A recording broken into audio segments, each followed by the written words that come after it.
My name is Claudia Garcia, Political Affairs Officer at the Conventional Arms Branch in UNODA, and I will have the pleasure to moderate this side event titled Gender Responsive Small Arms Control, Lessons from National Implementation.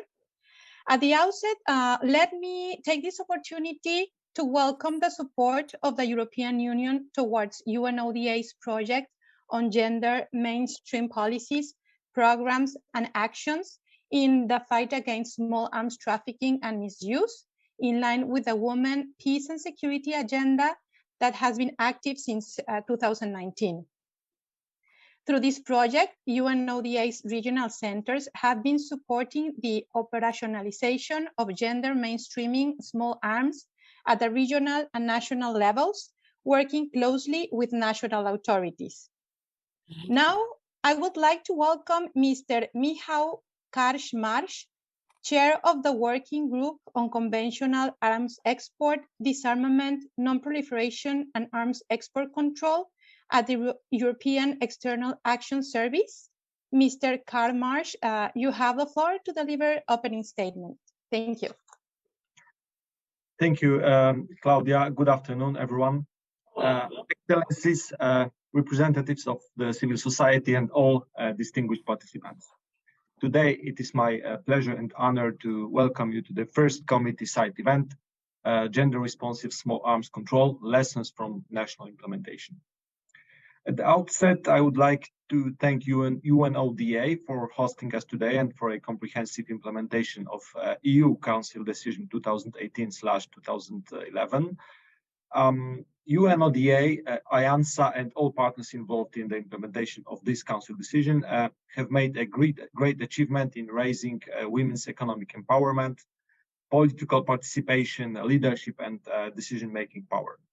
The major step forward was primarily achieved. However, the gender norms and stereotypes which structure gender relations are still the obstacles to the equal representation of women in political and public life. Let me also congratulate you for your steadfast support for mainstreaming gender perspectives in addressing the differential impact of the illicit trade in small arms and light weapons on women, men, girls, and boys. The Women, Peace and Security Agenda, WPS agenda, constitutes an essential framework for policy and implementation, achieving a greater societal resilience, more peaceful societies, and women and girls' rights when implemented. It's therefore critical that current and future prevention, responses, and recoveries meet the rights, needs, and experiences of women and girls in all their diversity. The European Union has been a staunch proponent of UN Security Council Resolution 1325 and its follow-up resolutions composing the Women, Peace and Security agenda. They are our compass towards gender equality with peace and security. The European Union and its member states are determined to implement the robust EU policy framework on WPS, internally as well as externally, and the EU strategic approach to WPS and its action plan are now embedded in the EU Gender Action Plan 3, adopted on 25th November 2020. Let me then switch on to small arms and light weapons. The diversion of small arms and light weapons and their ammunition continues to contribute to instability and violence. Illicit small arms are fueling armed violence and organized crime, global terrorism, and conflicts. Illicit small arms continue to destabilize entire regions, states, and their societies, thwarting sustainable development and crisis management efforts. Economic and social development in many countries has been impeded because of internal armed conflicts, to which the availability of salve has contributed. There has been less public awareness and focus on conventional weapons than on weapons of mass destruction. This may seem paradoxical. Conventional weapons are by far the most widespread weapons. 1 billion salve are in circulation currently. That's one gun for every 8 humans on the planet. It's no exaggeration to call salve the real weapons of mass destruction. Most of armed conflicts today are fought with salve in civil wars, organized crime, including drug-related crime, gang violence, and terrorist attacks. Most small arms are owned by civilians. Most victims of small arms are civilians. The weapons are cheap to purchase and easy to operate. The widespread availability of salve and their ammunition in many countries is a key enabler of conflict. Let me now focus on the EU gender mainstream policies in the fight against salve trafficking. In line with the 2018 EU strategy against illicit firearms, small arms and light weapons and their ammunition, entitled Securing Arms, Protecting Citizens, the European Union systematically mainstreams gender considerations in the design of new projects which relate to the fight against gun violence and self-control in general. When gender dimensions are not adequately dealt with in legislative and policy frameworks, the success and effectiveness of interventions are limited. In 2018, the European Union adopted Council Decision 2018/2019, which I have just mentioned. Under this decision, the EU provides funding to the UNODA for the implementation of a global multi-year project which seeks to translate gender-related global commitments on small arms control into regional, national, and local practices. The EU promotes also the implementation of the Arms Trade Treaty, with particular attention paid to Article 7, which requires states to take into account the risk of arms or other items being used to commit or facilitate serious acts of gender-based violence.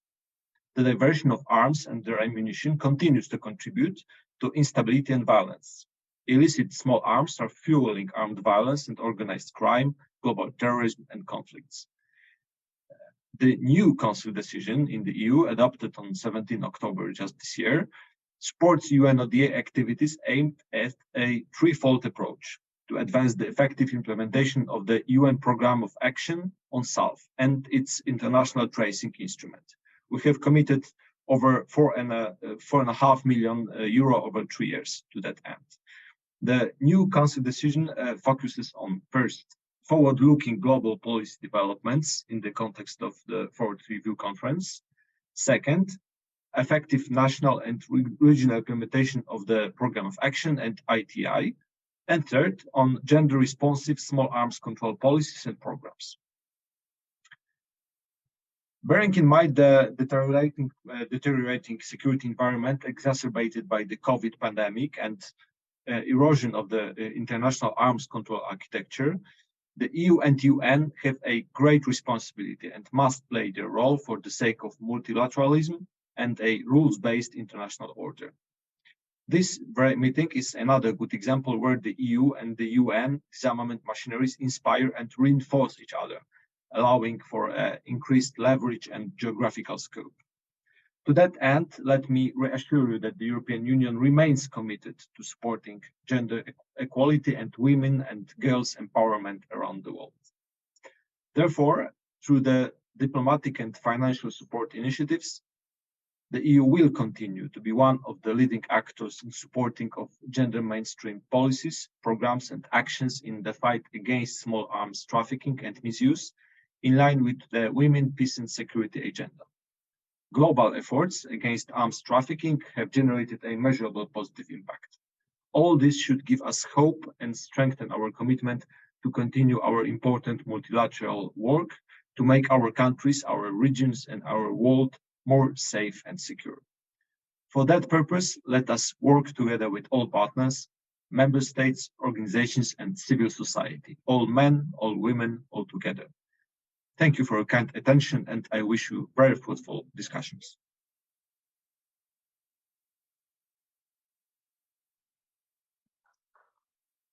Thank you very much, Mr. Karczmarz, for the excellent and in-depth introduction for today's discussion. And let me thank again the European Union for its support to gender equality, women and girls empowerment, and for all your assistance in this file. So now let's please welcome our panelists. As I read your name, I would appreciate if you could raise your hand or wave so that we know who you are. First, Ms. Alexandra Otamendi. She's representative of the Women's Office at the Supreme Court of Justice of Argentina. We have also Ms. Indira Gohiwar Aryal, Consular at the Permanent Mission of Nepal. Thank you. Colonel Bine Conte, Deputy Commissioner, Sierra Leone National Commission on Small Arms. Thank you. And also we have Ms. Folad Mutota, Executive Director of the Women's Institute for Alternative Development and Coordinator of the Caribbean Coalition for Development and the Reduction of Armed Violence. Thank you very much for being here. So let's start our discussion. After we listen to all the presentations from all panelists, participants will be given the opportunity to make comments or raise any questions you may have. With that, let me give the floor to our first panelist, Ms. Alejandra Otamendi, representative of the Women's Office at the Supreme Court of Justice from Argentina. You have the floor. Thank you. Thank you for the invitation. Good afternoon to everybody. Well, the Women's Office was created in 2009 by the National Supreme Court of Justice of Argentina with the aim of promoting in the sphere of the judiciary a process of incorporation of the gender perspective in institutional planning and internal processes in order to achieve gender equity both for those who use the justice system and for those who work in it. Since 2015, the office conducts the National Registry of Femicides, which collects statistical data on judicial cases in which violent death of women for reasons of gender are investigated. The data collected show that 1 out of 4 femicides are committed with firearms between 2017 and 2021. And at least 24% of these guns were legally possessed. And in many cases, even police members were the aggressors. Well, with all this information, this is why we started to work with organizations advocated to small arms control. In this regard, in Argentina, the multi-level governance approach set at the United Nations Program of Action on Small Arms and the mainstreaming of gender perspective in all dimensions of small arms control has produced a great impact on gender-responsive arms control. Although the legal framework of Argentina and some public policies already linked small arms and gender perspective, international and regional support was fundamental to effectively enforce them, to strengthen related institutions, and to train professionals. In this regard, we must highlight the extraordinary contribution made by the United Nations Regional Center for Peace, Disarmament, and Development in Latin America and the Caribbean, UNDIREC. Thanks to the project that you have already mentioned, supporting gender mainstream policies, programs, and actions in the fight against small arms trafficking and its use, funded by the European Union. Some of the activities in coordination with the Women's Office that were part of the project included training of more than 40 judicial authorities, mainly judges, from Argentina in the specialized schools for judges on firearms cases from a gender perspective. Also training of 3 groups between 2020 and 2022 of forensic professionals and officials of the public prosecutor with a special course on firearms investigations from a gender perspective. We also organized together a virtual regional forum which focused on measuring violence against women and the involvement and impact of firearms. We also hold a virtual conference on firearms and gender violence towards a shared agenda, the 25th of November. And well, they also invited us to speak at the international and regional events in line with the Women, Peace and Security agenda organized by UNODA, UNIDIR, and other agencies, facilitating the exchange of experiences and knowledge. These international and regional activities and training were key to strengthen the national agenda on small arms control with gender perspective. In this regard, the Women's Office of the National Supreme Court of Justice articulated with different state agencies here at the national level. In particular, with the Ministry of Foreign Affairs, the Ministry of Women, Genders and Diversity, and the National Control Materials Agency, the ANMAC. In this sense, ANMAC contributed with us to organize a joint workshop on the legal framework on how to proceed in cases where firearms are involved in gender-based violence crimes for judicial professionals. And they also helped us to design a research tool to collect technical data on firearms involved in femicides. And we are going to publish a special report on this. and many other activities. These activities, together with the data that we collect by the National Registry of Femicides, already mentioned, and that is published every year at the national media, at newspapers, everywhere, raise awareness on the linkage between firearms and gender-based violence at the national agenda. Also, it has a great impact on public policies, such as, and I'm going to mention some examples, 2 resolutions of the ANMAC mentioning the Registry of Femicides, one including a course on gender perspective as a requirement, as a requisite to become a shooting instructor, and the other one including a guide to ask for information to ANMAC in gender-based violence legal cases where a firearm was used, and the creation of a database of such cases. And also, based on the information collected by our registry, some lines of action to control firearms possession was included at the National Action Plan Against Gender-Based Violence, designed by the Ministry of Women, Genders and Diversity, among other policies. Soon, the Women's Office will publish a special report on femicides that were committed with firearms, with detailed information on the guns used and the legal status of the aggressor, among other data. This detailed information will contribute to the planning of specific public policies in order to prevent femicides committed with firearms.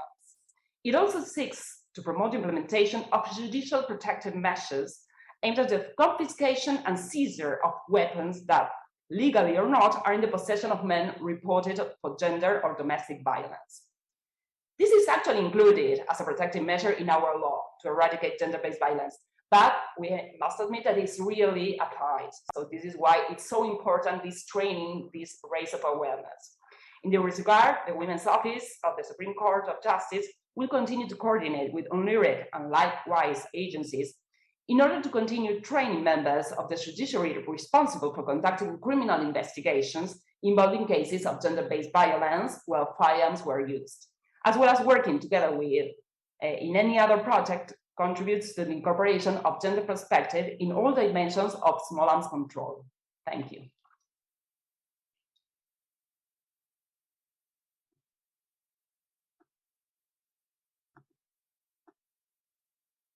Thank you very much, Alejandra, for your presentation, and thank you for sharing a very clear picture of the situation in Argentina and the efforts that your government is doing in this field, and in specific, the efforts to prevent feminicides using firearms and all the data collection that your country is doing. With this, let me go next with our next panelist. Is Ms. Indira Gohiwar Aryal, Counselor at the Permanent Mission of Nepal. Thank you, and you have the floor. Thank you, Ms. Claudia, for giving me the floor. Good afternoon to everyone. It's my privilege to share the perspective of Nepal on gender inclusion and small arms control in this first committee side event. Women and girls are disproportionately impacted by weapons and armed conflicts. Nepal recognizes the implication of the illicit arms in nexus with human rights, development, gender equity, and peace. That's why provisions for national peace and security of Nepal have been founded on the concept of holistic human security, inclusion, human rights, and development.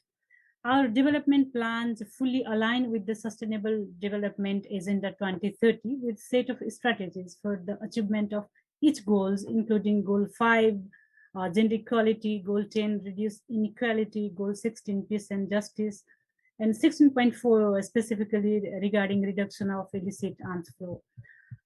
As a post-conflict country, Nepal understands the indispensability of meaningful participation of women in all sectors to sustain peace and achieve socioeconomic development. This process started in 2006, provided unique opportunities for Nepal. It has not only put an end to the violence, decade-long violence, but also became a starting point for more far-reaching structural transformation in state architecture. That resulted a progressive and inclusive constitution guaranteeing 33% seat in federal and provincial parliament and 40% seats in local governments for women. As a result, now we have good representation in 33% and above representation in federal and parliament, federal and provincial parliament, and 41% in local legislature. Similarly, 33% of seats are reserved for women in public services. And due to this reservation and quota system, we see numbers of women increasing in security forces of Nepal. Strong laws and regulations are in place to promote meaningful participation of women, prevent gender-based violence, and establish rule of law. A robust framework for gender equality emanates from the constitutions, and women are being integrated as force multiplier across the state architecture. Nepal has also shown commitment to gender equality as a party to important international normative frameworks like CEDAW, Beijing Declaration, and etc. Nepal's unremitting efforts of gender promotion extends to arm control and disarmament. Regarding small arms and light weapons, Nepal doesn't produce small arms, ammunition, and their components, and our Weapon and Ammunition Act outlaws illegal possession of weapons and arms and ammunition. Civilian possession of arms is regulated by law, and they need to pass through a strong background check for license. And gun homicide has remained nominal. Nepal has ratified UN Convention Against Transnational Organized Crimes, and we are committed to the UN Program of Action on Small Arms and Light Weapons. Nepal support Women, Peace and Security agenda, which goes in harmony with this arms control for sustainable peace. Nepal in 2011 was the first country in South Asia and the second in Asia to adopt the National Action Plan for the implementation of the Resolution 1325 and 1820. Women's participation in decision-making, political leadership, peace and security were among our topmost priorities in the National Action Plan. And phase 2 of that National Action Plan has been endorsed by the government in August 2022. And it will be one of the important tools to advance gender perspective in small arm controls under the broader goals of post-conflict restructuring and rebuilding for sustainable peace and security. A strong legal framework, mandatory inclusive policies, reservation and quota system helped Nepal to progress in gender participation. Education, capacity building, training, and awarenessing were fundamentals. The role of civil societies, media, and women activists has contributed a lot. We have active civil society and women organizations who not only push the government for policy decisions, but they also provide substantial input and expertise. Let me use this platform to express gratitude to UN ODA, UN RCPD, UN Women, and donor countries like EU for supporting Nepal with the gender mainstreaming initiatives, as well as making available practical lessons and advice on the mechanism by which women can contribute more in small arms control. Notable achievements have been made regarding women participation. However, more efforts are necessary to minimize the gap between women participation and meaningful participation of women in arms control. Similarly, alignment of agenda and policies is necessary to synergize sectoral efforts in gender mainstreaming and arms control. Training and capacity building programs remains a continuous process. Placement of women at decision-making level in office, targeted office such as border control, stockpile management is necessary, which is yet to be ensured in our case. Equally important is the creation of talent pool, incorporating women with the expertise in this area. Disarmament, education, and awareness raising about the nexus of gender-based violence, armed control, and vitality of women's participation cannot be stressed more. This is a means to garner general support for women in arms control and management. And similarly, gender disaggregated data collection is essential to validate our priorities and integrate it in our policies. That's all for now. Thank you. Thank you very much, Indira, for this presentation and for sharing Nepal's efforts for achieving the meaningful participation of women in all arms control decision-making processes, peace and security. And also very important that you refer to the challenges. I think that these kind of side events are a very good opportunity to share the experiences that we have at national level, and also for sharing lessons learned. So I thank you, and I now give the floor to the next panelist.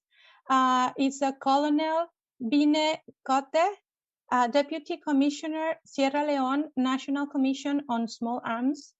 Thank you, and I give you the floor.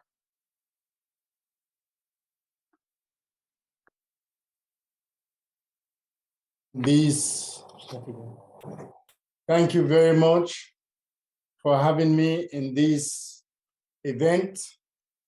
It is a pleasure to be with you, and I would like to state that I am the commissioner. I went through our legislature and I was approved as the commissioner for the Sierra Leone National Commission on Small Arms on the 18th of October. So I'm here to subscribe to this gender responsive small arms control, lessons learned from national implementation. I just want to say to you that last year, we had the United Nations Regional Center for Peace and Disarmament in Africa, UNREC, in Sierra Leone. They were here with us, we were engaged, and quite honestly, the gender workshop was very, very healthy, good, and we learned a lot from that workshop. So the Sierra Leone National Commission on Small Arms has tried to live with the expectations of what we did in that workshop. And I want to state what we have done in line with the government of Sierra Leone policy on gender mainstreaming. We are trying to achieve what the government of Sierra Leone is saying, and also what the United Nations workshop we had. So I want to state that progress has been made in the undermentioned areas. Progress has been made in the undermentioned areas. Firstly, we had, when the commission started in 2010, we tried to develop a national action plan for the commission. And in that national action plan, yes, we try to include gender mainstreaming. So we had again, about 2 weeks ago, 4 days diagnostic workshop on the development of the National Action Plan. The envisioned second edition of Sierra Leone Small Arms Control National Action Plan will be gender sensitive and aligned with other relevant strategies, policies, and programs on women, peace and security, youth, peace and security, and small arms control. This is what the gender workshop was all about. And in this workshop that we had, which was about 2 weeks ago from some of our partners, it was reinforced that we have to be gender sensitive.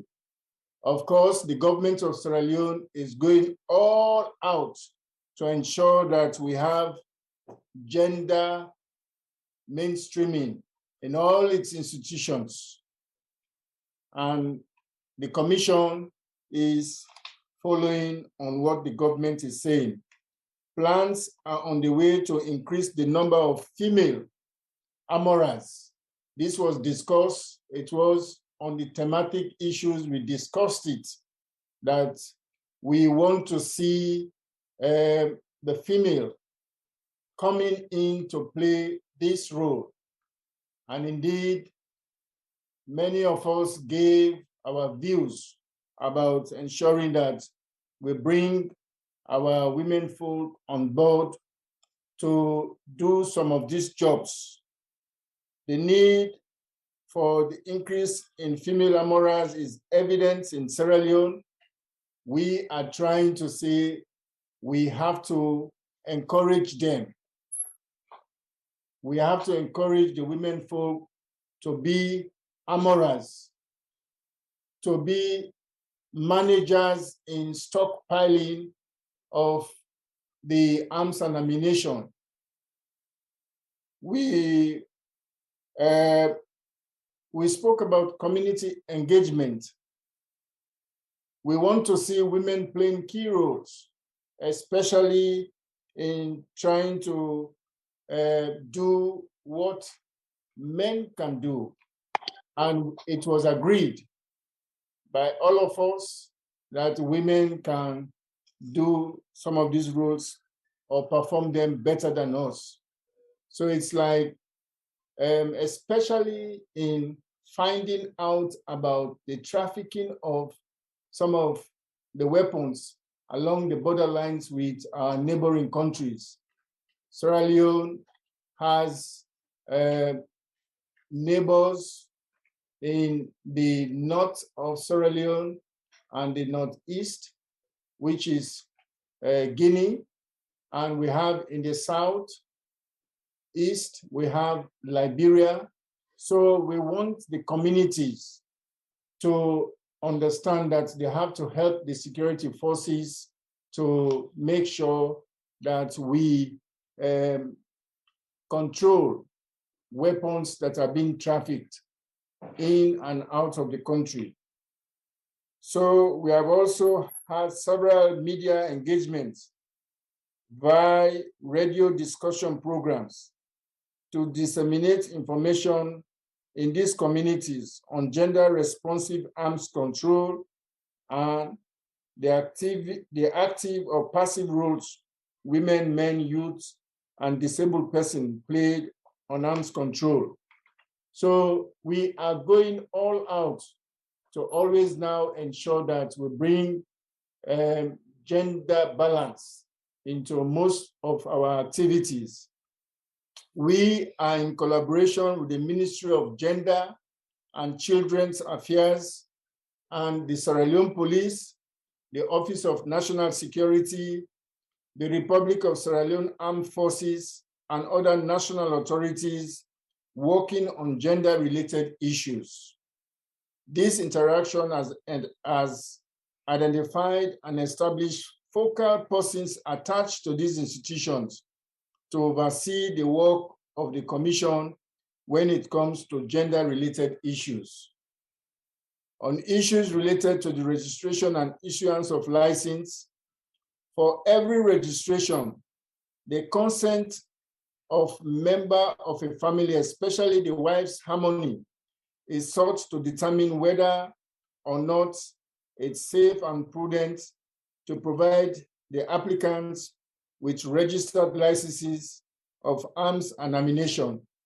This now is a priority, especially for civilians who want to own weapons.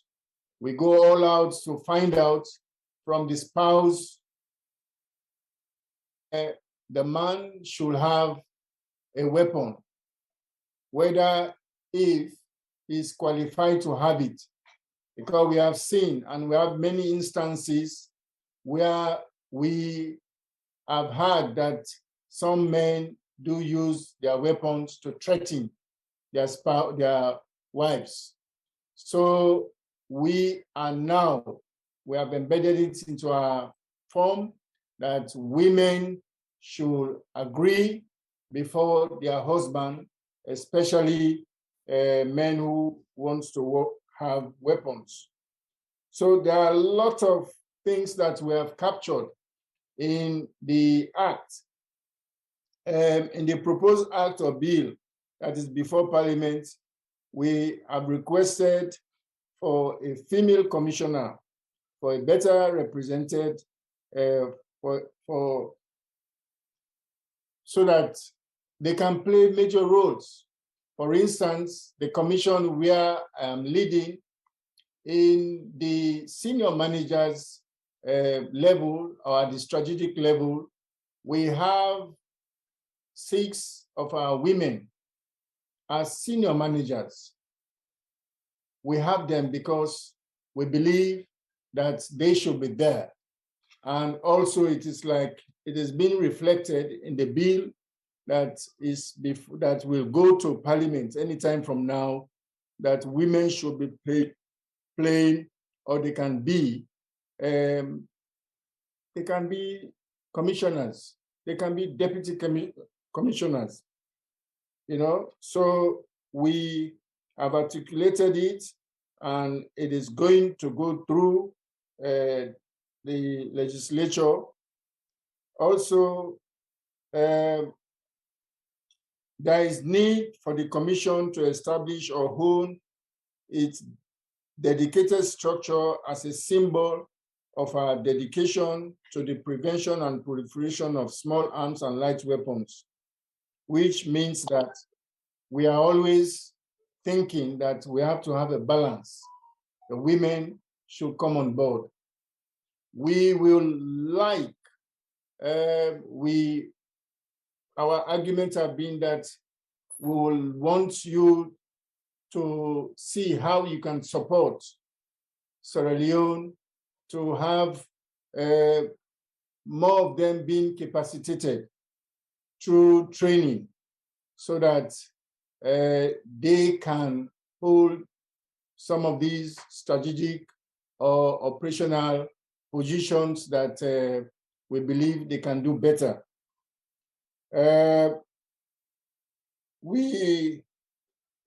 The 30% representation of women in Parliament and in all institutions is yet to be done, but the government is doing its best to ensure that women are reflected in all aspects of governance. The government is doing that in a way to make sure that we have a state where women are not being looked like they're not capable. They need to build on policy and laws to allow women participation in decision-making processes through the Ministry of Gender and Children Affairs has developed the Gender Equality and Women Empowerment Policy, which, as I said earlier, is a draft bill. The bill will help the participation of women in decision-making processes and their empowerment. Earlier, I said the workshop we had last year with ONREC, Ellie and others who came to make us to realize that we have to take women to play key roles, especially in the weapon and ammunition management.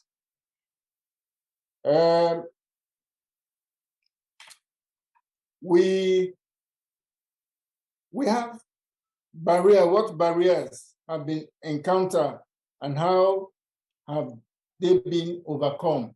You need to know it. We have so much, and the resultant gender imbalance has led to the disparity between men and women in the control and distribution of resources and participation in decision-making process.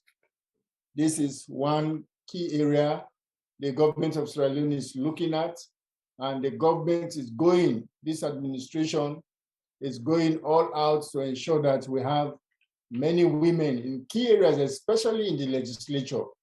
So we will possibly see a situation where you will hear in the next election that many women will be in Parliament.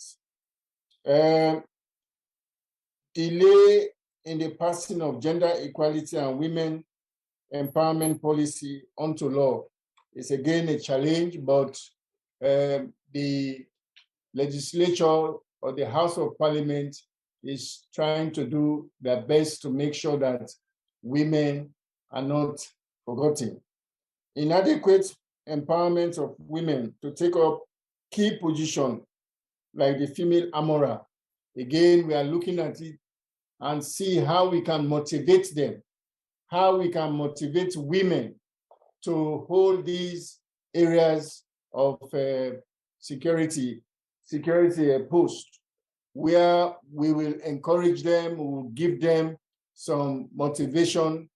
In the workshop was discussed, especially the National Action Plan workshop that we had about 2 weeks ago. It was looked by every one of us during the diagnostic workshop we had with our partners who came, the Small Arms Survey. Unwillingness of institutions to actualize the affirmative action, for instance, accelerated promotion scheme for female officers with targeted quotas for female retirement in the Sierra Leone Police. Inclusion of modules on gender sensitivity in training programs during enlistment in the Sierra Leone Police and the Republic of Sierra Leone Armed Forces, and assignment of female officers in peacekeeping and peace support operation. These were discussed during the workshop, and it was the view that women should be given priorities. You know, people who we believe can hold this post should be encouraged and should be given these promotions so that they will hold and do what they should do. The male dominance of our institution, with all the stereotypes who are insensitive to the plight and special needs of women, all we looked at it from that angle and said that women can also play some of these dominant roles that we've been seeing before now that they cannot do. We stress the importance of women's full and effective participation as an active agent in protecting peace and security. That is true. Some of us saw women playing roles in peace support operation. Whilst we were in peace support operation, we saw that they were good at mitigating conflicts than us, the men. Their presence alone in conflict areas can help to encourage them to do things that the affected people will come to take. So it is like we said that women can play these good roles. Activities of the Commission addresses how women are affected by armed conflict. Again, we saw it in our country during the 11 years period we had the war in Sierra Leone. Women were seriously affected. Youths were affected. So we discussed lengthily when we were looking at the diagnostic approach to ensuring that Sierra Leone has the gender balance policy being looked at. The proliferation and illicit sale of small arms and ammunition are sometimes trafficked by women. Again, that was looked at, that women most of the time play these roles. They traffic. I remember very well in Sierra Leone during the 11 years war that we had, where some women for the RAF, the Revolutionary United Front, were the ones trafficking weapons to the rebels, you know, and they are capable because they can misinform their target groups or those, the military, that they are good people, which we saw during the war years in Sierra Leone. So what am I saying here? In order to ensure women play positive roles in their localities, constant community engagement and dialogue is sought. For instance, we've had meetings with them. A few months ago, we had a meeting at Waterloo where we brought some women to help us to identify these armed group boys who are there to disturb the peace of the community. And we are moving again next week.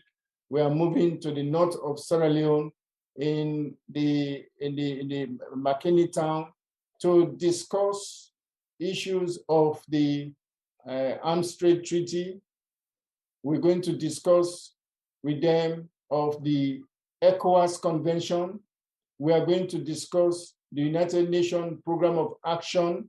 So we're going to relate to them. What are these documents saying? You know, talking about tracing, talking about brokering, talking about them coming on board to help mitigate, you know, these arms, small arms issue that we normally have along the borderlines. So if I may stop, if I may want to do justice to what I've been saying, I will now rest and see what you have for us when I come back.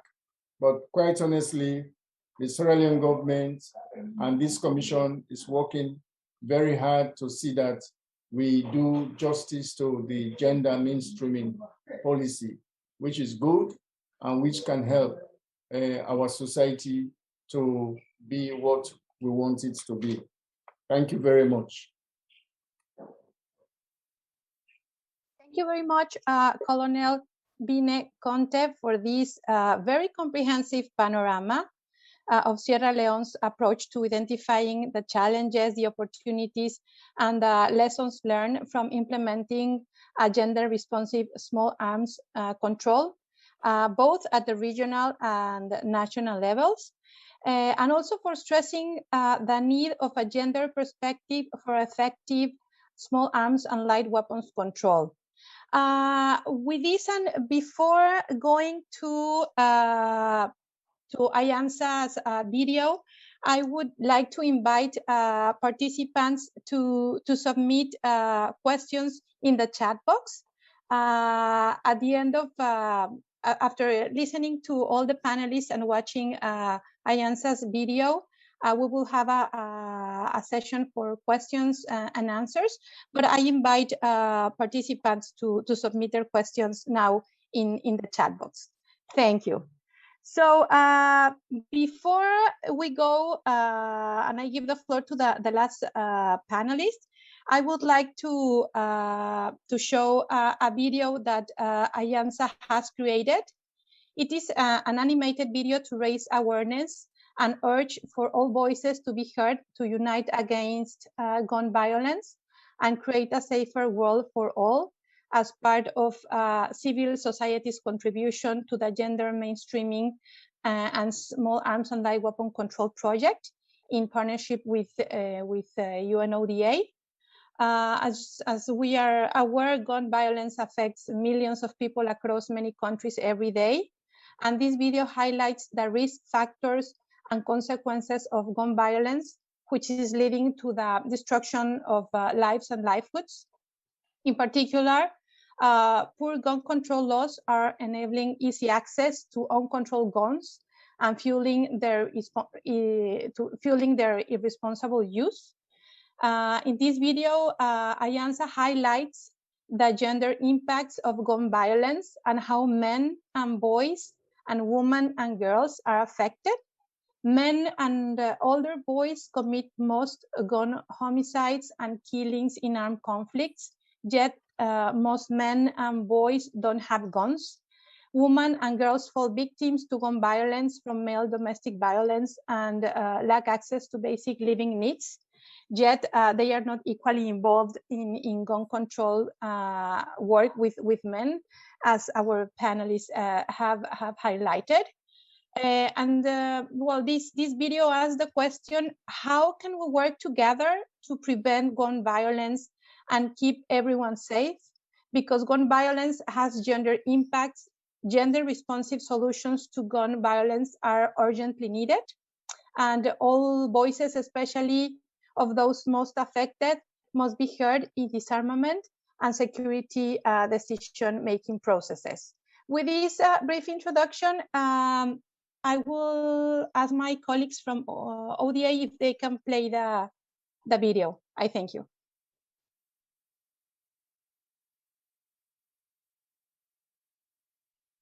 Every minute, guns are fueling violence and crime. Gun violence is everywhere, on the streets, inside homes, and on battlefields, undermining people's fundamental rights and shattering lives and livelihoods. We know that poverty, state repression, injustices, gang violence, and masculine identities expressed violently increase the risk. But what always generates gun violence is the easy access to uncontrolled guns. Weak laws with loopholes lead to gun trafficking. Gun violence impacts men and women differently.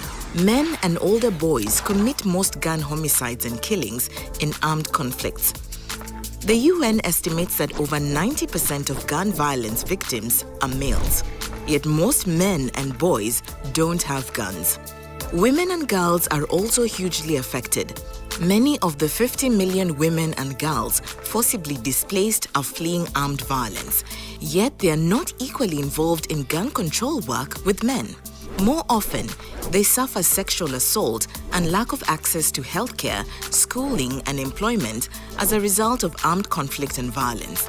When a firearm is in a home, it greatly increases the risk of a lethal outcome from male domestic violence. Gun violence against people because of their gender identity can be directed against anyone, including LGBTQ+ people.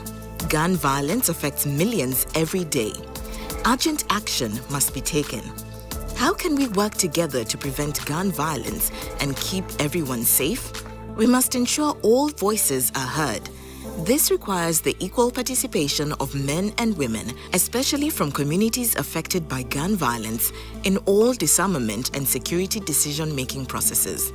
We also need to ensure that the impact of gun control initiatives on women and other underrepresented groups is considered at every stage.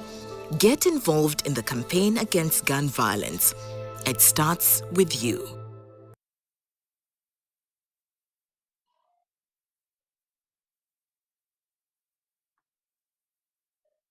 Thank you, Ayansa, for sharing with us this very illustrative video.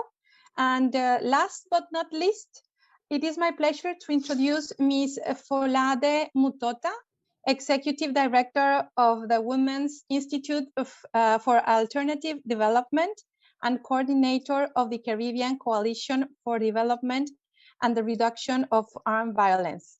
Thank you for being here, Ms. Folade Mutota, and you have the floor. Thank you. Thank you very much, Madam Chair. Good afternoon, good afternoon, good afternoon, and greetings from the Caribbean, Excellencies, my fellow panelists, Ayansa leadership and members, and to all the virtual participants who are joining this call this afternoon. WNAD serves as the Secretariat for the civil society organization that has membership in 10 CARICOM countries, known as CDRAV, the Caribbean Coalition for Development and the Reduction of Armed Violence.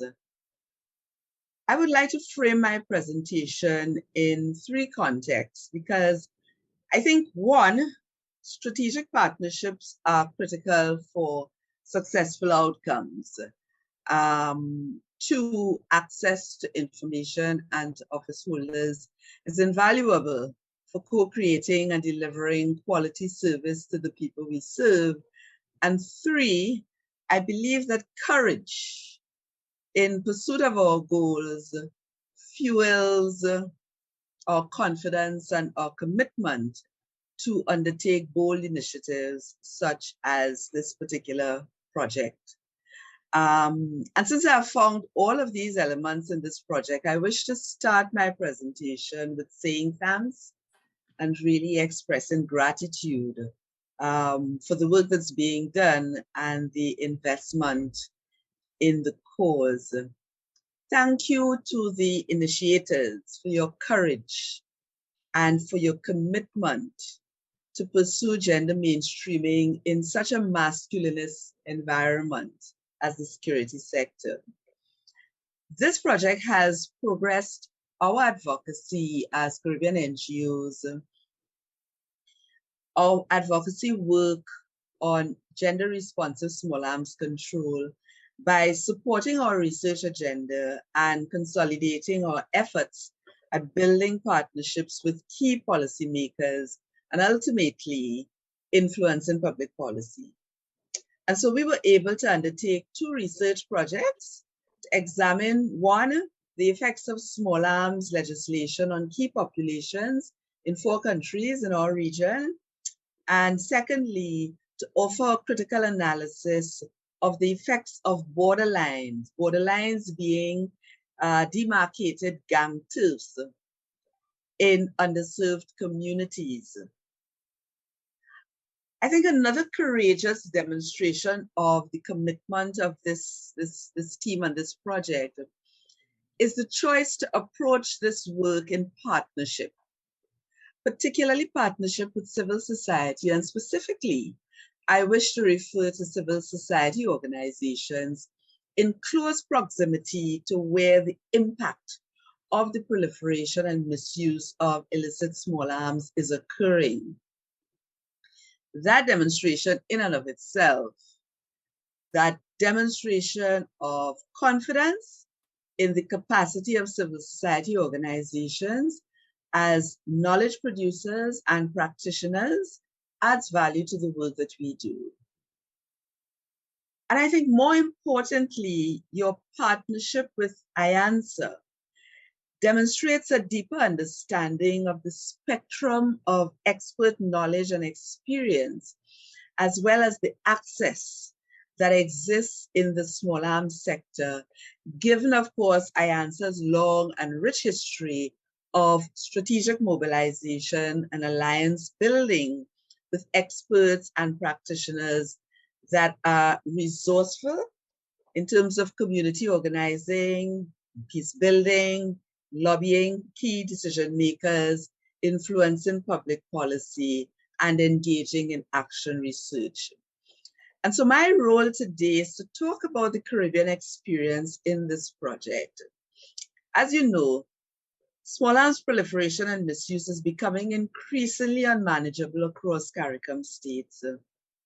And so funding from this project facilitated timely actions to promote our strategic goal of gender mainstreaming in small arms control, so as to normalize gender responsive policy making and programming that recognizes women as key decision makers, whether in their roles as civilians or in law enforcement and military organizations. And so in addition to the general progress made in this project, permit me to add the CARICOM context. We strengthened our partnerships with key stakeholders, such as commissioners of police and the Secretariat for the Regional Crime and Security Implementation Architecture. So in June of this year, CDRAF partnered with CARICOM Impacts to host a regional workshop with 2 panels of commissioners of police on one panel and gender experts on another panel. And this virtual event attracted a global audience of 100+ persons. 5 commissioners of police were invited as panelists. Not only did they turn up, but they also responded to our request to address the issues we are interested in. At least 2 other commissioners of police joined the call as participants. And so that is almost 50% of the number of commissioners of police in the CARICOM region who participated in that event. In order to firmly establish why gender matters and the role of women, the gender panel of experts provided context for the benefit of the commissioners and all the other participants.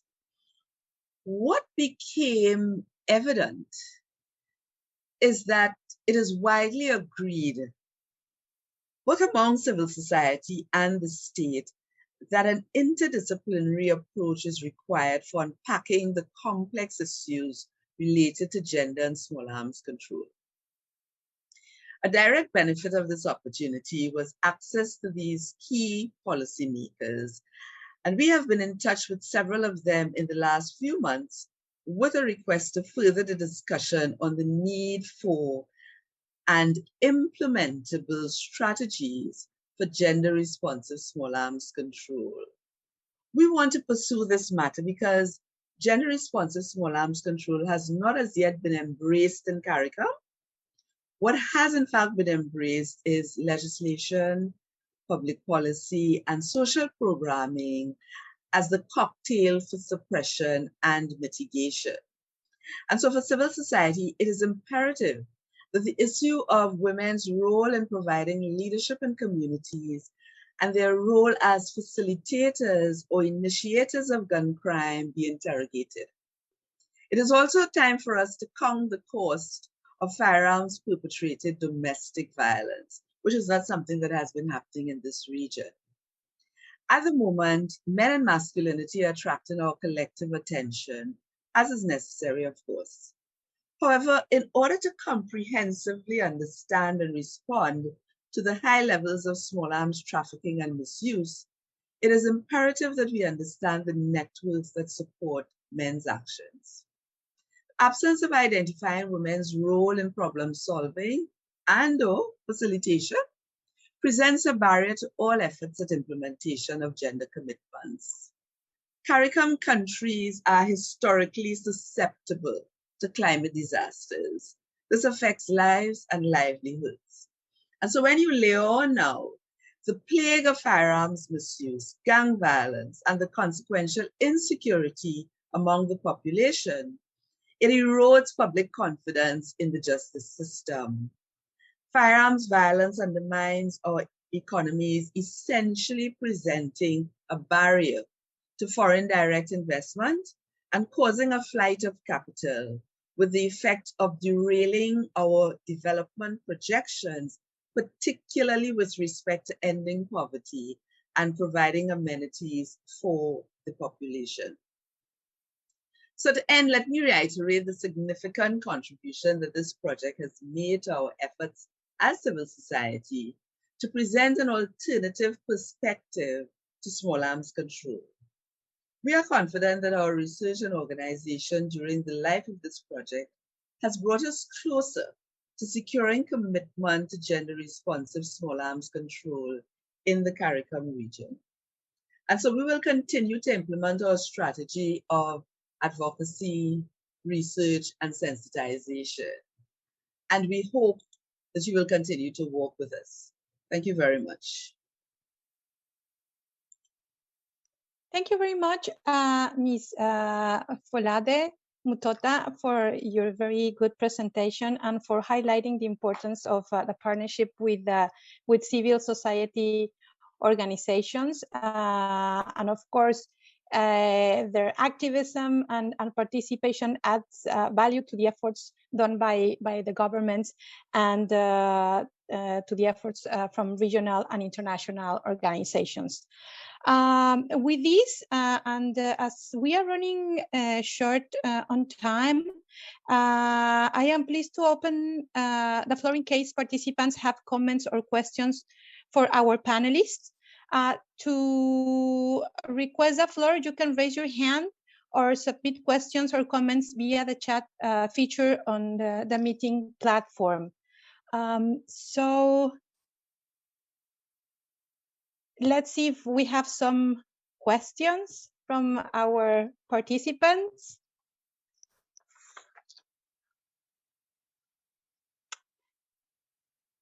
I see no hands raised, so maybe to break the ice, I could pose a first question to our panelists and audience. So maybe from your experiences, what are some of the new and emerging trends on small arms issues? I don't know if someone from our panelists could address these questions just as an icebreaker. I know it's a broad question, but just to hear your feedback. Thank you. I can break the ice if you wish. Sounds perfect. Yes, please. Since I'm always happy to talk about what is happening in my region. One of the troubling features that we are seeing is an increase in attacks against women, both in the public as well as in the private space. And so we've not been collecting data on the on domestic violence, firearms related domestic violence, which is quite unfortunate, and it's one of the things that we as civil society and particularly women's organizations are advocating for, the collection of that data, because anecdotally we know that it's happening and it really needs to be properly documented. But for example, in my own country of Trinidad and Tobago, recently the Commissioner of Police publicly announced that he had been seeing over the last couple of years an increase in the attacks against women, gun attacks against women, and like I said, both in the public space and in the private space. But it's becoming more evident in the public space, and therefore when we talk about trends, that is one of the worrying trends that we are monitoring. Thank you. Thank you very much for responding to my question. So I see that Aida Scarpino is raising her hand. So Aida, you have the floor. You have a question or a comment, please? Yes, hi everyone. I don't know if you can see me because I cannot control the video and audio function, but anyway, I hope you can hear me. And we can hear you. Okay, great. That's great. So yes, my name is Ida Scarpino and I'm from UNRCPD, which is ODA Regional Center for Peace and Disarmament in Asia and the Pacific. I don't have any particular questions, but I just would like to take the opportunity to thank the panelists, the moderator, for your great contribution, and also to thank our partner, the government of Nepal, and the permanent mission of Nepal. I just would like to highlight a few achievements that we conducted together with the government of Nepal under the project on gender and small arms control and contribution to the Women, Peace and Security agenda. So we conducted actually 2 activities in Nepal, a training on gender mainstream small arms control, targeting government officials, parliamentarians, civil society representatives, other UN agencies such as UN Women, UNODC. We also conducted a workshop on the Arms Trade Treaty, universalization, and particularly on the linkage between arms trade and gender-based violence. And we also conducted similar activities in other 5 countries of the region, such as Timor-Leste, Laos, Bangladesh, Cambodia, and Papua New Guinea. And I would like to highlight this project as a kind of groundbreaking because through this activity, we really managed to highlight the linkages between the Women, Peace and Security agenda, Sustainable Development Goals, and small arms control, and key instruments such as the UN Program of Action, the Arms Trade Treaty, the Firearm Protocols. And I really liked when Ms. Indira said that the Women, Peace and Security National Action Plan in Nepal could be seen as the framework to continue to advance gender responsive small arms control and to enhance women's participation in small arms control, because one of the benefits of this project, I will say, is really like to highlight and empower existing frameworks, such as the Women, Peace and Security National Action Plan, other National Action Plan on the prevention of violence against women and children, as really the instruments and strategies also to achieve the objectives under the UN Program of Action or other instruments on small arms control. So what we try to do is really not to create additional frameworks, additional instruments, but you use existing frameworks, existing national strategies, existing regional strategies, and connecting the dots between the different initiatives. Thank you. Thank you very much, Aida, for presenting the activities UNRCPD is undertaking. I see that Elrique has raised his or her hand. You can take the floor, but please first identify yourself and your affiliation. Thank you.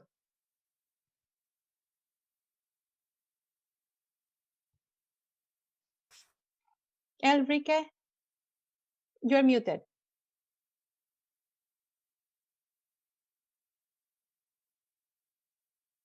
Elrique, would you like to raise your hand, raise your question in the chat? We cannot hear you.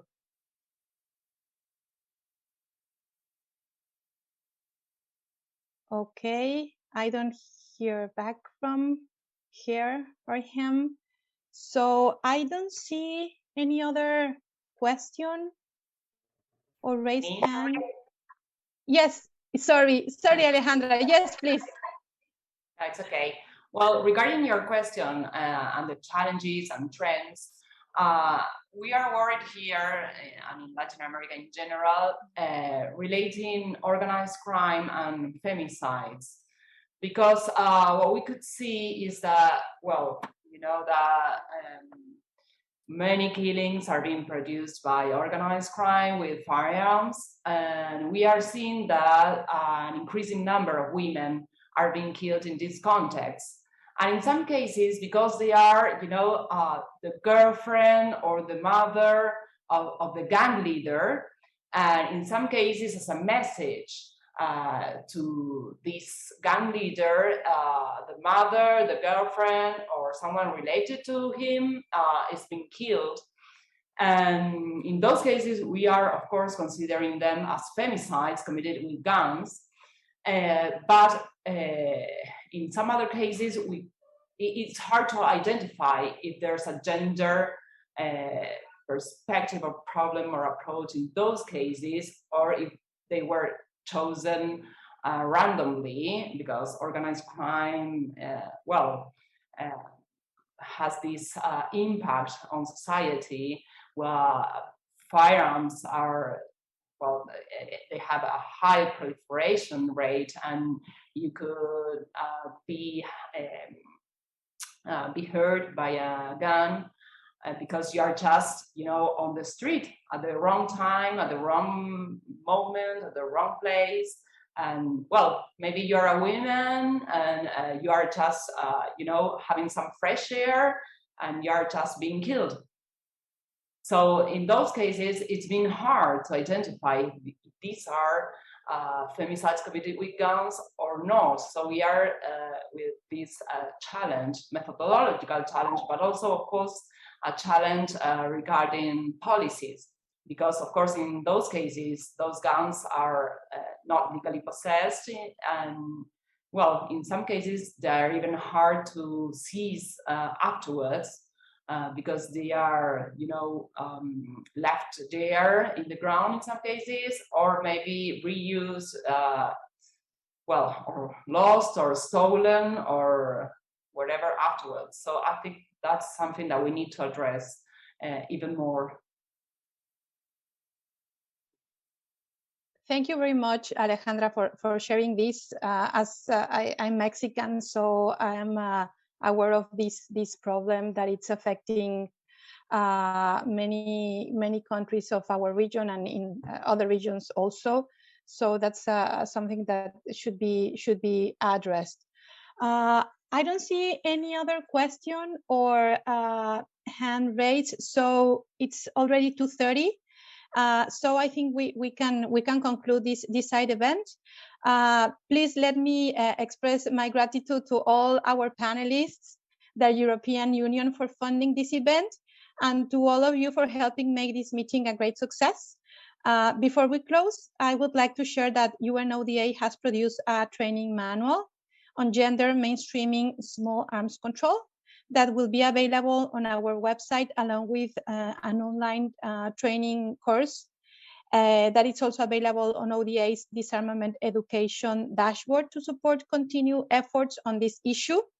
And we look forward as UNODA to continuing our work supporting regional and national implementation of gender mainstreaming small arms control through the new EU-funded project supporting implementation of the program of action over the next 3 years. I thank you very much again, and I hope you have a great day. Thank you. Bye.